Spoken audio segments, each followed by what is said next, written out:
Bonjour à tous, bienvenue sur Transition Vélo, j'espère que vous allez bien. On est le vendredi 22 mars, il fait beau, c'est enfin le printemps, la saison du vélo parfaite pour le vélo. Et comme tous les vendredis, on va faire l'actu vélo à vélo.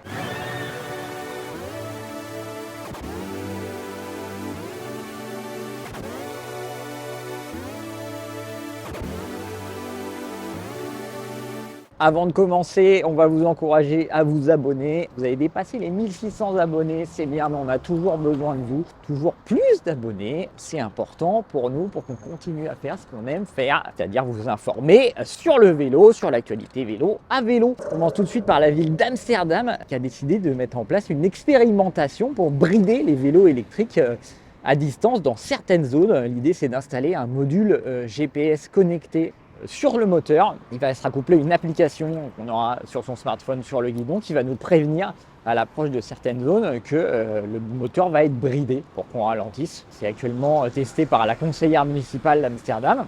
Ça va être déployé l'an prochain auprès de volontaires. Ce qui est marrant à noter, c'est que c'est le genre d'initiative qu'on n'a jamais vu sur les véhicules motorisés, ni sur les scooters, ni sur les voitures. On n'a jamais vu de bridage des véhicules sur des zones 30 par exemple, alors que ça semble quand même plus simple sur les voitures qui utilisent déjà des systèmes connectés. Voilà, donc c'est assez étonnant de vouloir brider, sachant qu'évidemment ça ne concerne que les vélos électriques.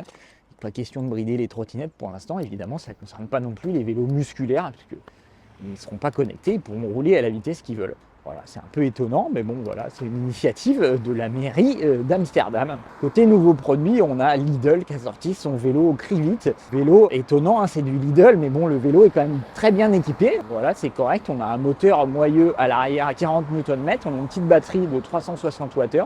Le vélo est entièrement équipé.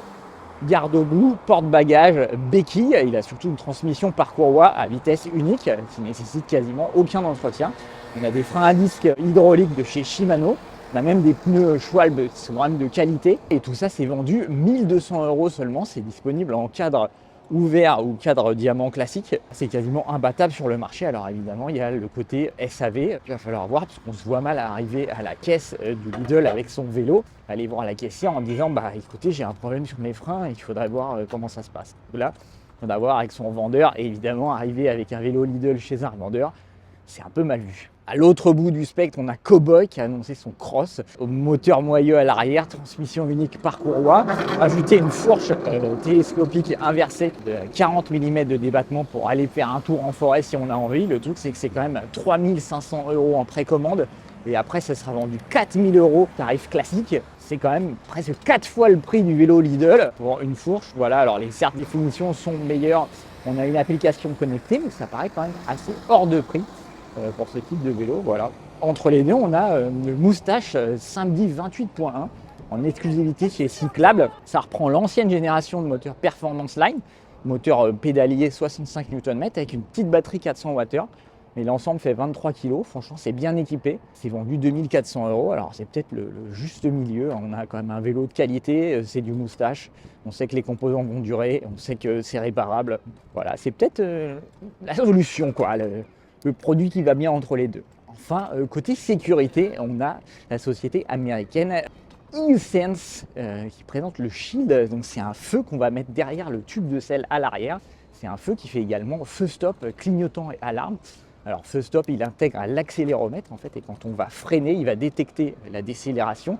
Il va allumer le feu un peu plus fort. Au niveau des clignotants, on a un boîtier qui va se mettre derrière le casque. Et via l'application, on va pouvoir régler quand est-ce qu'on veut déclencher les clignotants juste en tournant la tête. Et au niveau de l'alarme, il intègre une alarme qui va détecter également grâce à l'accéléromètre si le vélo il bouge, et ça va pouvoir déclencher la sonnerie, une alarme de 100 décibels, ce qui est quand même pas mal. Et ça enverra une notification sur le téléphone. Alors là, la notification, c'est via le Bluetooth.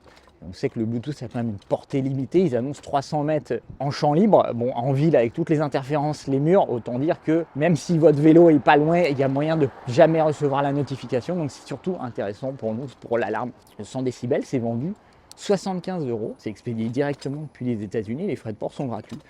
Donc voilà, ça peut être une solution pas mal pour protéger son vélo. Petit point à noter aussi, c'est que le feu s'allume et s'éteint automatiquement, et ça c'est vraiment pas mal. En fait, il va détecter quand on part avec le vélo, toujours à l'aide de l'accéléromètre.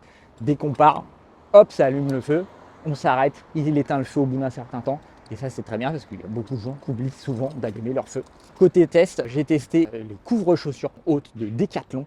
Les concurrents des guêtres Vaudé, voilà, c'est un indispensable du quotidien. Decathlon a corrigé quelques petits points négatifs qu'on avait vus sur les guêtres Vaudé. Notamment, ils ont renforcé le dessous. L'élastique sur le dessous, il est renforcé avec un revêtement simili-cuir et c'est franchement pas mal. Le bout de la chaussure est aussi en simili-cuir et non pas en élastique et donc c'est pas mal aussi. Voilà, c'est vraiment bien conçu. Voilà, pour nous, c'est vendu 35 €. Pour nous, c'est vraiment un indispensable du quotidien. Il n'y a pas vraiment d'équivalent. Voilà, ça permet de protéger ses chaussures dès qu'il pleut, dès que le sol est détrempé. S'il y a des éclats, ça évite les éclaboussures, les saletés sur les chaussures. Bref, indispensable. On a Mathieu qui a également publié un gros dossier sur les assurances pour vélo. Il a épluché toutes les petites lignes de beaucoup de contrats d'assureurs pour dénicher les meilleures offres. Alors il y a des bonnes offres, hein, clairement, il y a des trucs vraiment intéressants en termes d'assurance. Attention aux petites lignes quand même, souvent alors à la facture de l'antivol, des choses comme ça. On vous invite à lire tout ça sur Transition Vélo. Voilà, c'est tout pour cette semaine en termes d'actualité. Comme d'habitude, n'hésitez pas à vous abonner si ce n'est pas déjà fait, activer les notifications pour être au courant de toutes les vidéos. Mettre un petit pouce, c'est toujours sympa pour nous, ça nous fait plaisir. Posez vos questions dans les commentaires, on se fera un plaisir d'y répondre. D'ici là, profitez, roulez, il fait beau, c'est le printemps, ça fait plaisir. Continuez à vous faire plaisir à vélo. Et sur ce, on se dit à la semaine prochaine.